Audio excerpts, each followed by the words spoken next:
সর্ষে ইলিশ কম বেশি সবাই খুব ভালোভাবেই বানাতে পারেন, তবে আজকে আমি যেভাবে বানাই সেটাই আপনাদের সাথে শেয়ার করে নেব।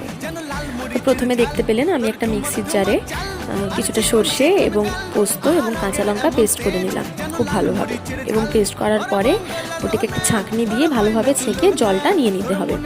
এবং ইলিশ মাছগুলোকে হলুদ, নুন এবং কিছুটা সর্ষের তেল দিয়ে ভালোভাবে মাখিয়ে নিয়ে ওই যে জলটা আমরা করে রেখেছি সর্ষে পোস্তর জলটা, তাতে ইলিশ মাছগুলো ম্যারিনেট করতে দিয়ে দিতে হবে।